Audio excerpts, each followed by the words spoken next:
and head fixed income India at Nomura joins us. Morning, Neeraj. Before we come to the rupee itself, you had that all-important meeting in Delhi. What should we expect? What are the ideas that we might expect from the government in the budget or generally in terms of the bond markets or markets in general? Well, I think there was, the meeting was all about hearing out issues from the industry. And since, there has been change in personnel at the Ministry of Finance, then probably the new, secretary wanted to, get a better feel for himself about what are the current issues that are sort of, impacting the market. And so a whole range of issues, starting from operating, issues to really the factors affecting the market. There is clearly a very, strong focus around making it easy for outside investors to invest in India. So the whole ease of business aspect was very, very, central theme. And I think it's very clear that the government is quite intent upon solving minor irritants here and there, which come in the way of people investing in India. And we should sort of continue to see, small improvements here and there in the various processes that are involved. So it's really more about, nitty-gritty operating issues rather than any big set of things. But some of these issues can tend to be quite an irritant.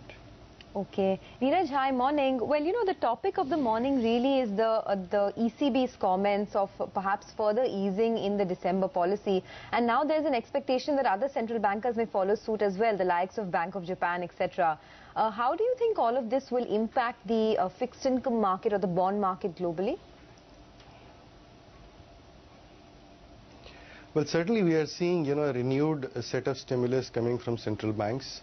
And that's quite clear that inflation, especially driven by the commodity prices, inflation is not showing any sign of going up anywhere in the world. We are continuing to see weak growth patterns, especially in Europe as well as in some of the other parts of the world. So a renewed monetary policy stimulus certainly from Europe. Possibly some kind of an action from Japan at some point in time in future. So these are the two things which are, certainly the focus of the market. I don't, it's a sort of, weak growth, very low inflation era which sort of continuing, and we are not seeing any, turnaround from this. There is an expectation, and certainly it's Nomura's house view right now, that Fed will probably not move in December. And the earliest we see Fed moving is in March, and that too is contingent upon, data continuing to be supportive. So very, very high liquidity environment again, and that should continue to make the asset markets quite well supported. What's your expectation on the rupee going into the end of 2015, Neeraj? And do you think now the Reserve Bank will be almost concerned about the rupee appreciation? Do you expect some out-of-the-box unexpected moves other than just buying dollars to weaken the currency? I don't think Reserve Bank will proactively try to weaken the currency. I think the strategy of intervention has been quite asymmetrical. As the rupee has tended to go through strong phase as it is now, and there has been sort of a dollar weakness, and they have tried to basically buy into that phase, and when the rupee has tended to weaken, they have sort of, let the market decide on the rupee's level to some extent. So really it's been an asymmetric intervention which has been driving the path of the currency.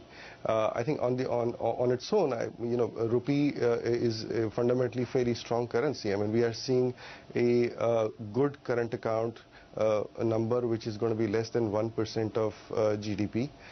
There is a continuous strong flow both on FDI as well as an FIF front. I mean, the recent debt, issuance was complete, or debt limits were completely mopped up by the market. So clearly very strong flow is continuing. The current account data is fairly decent.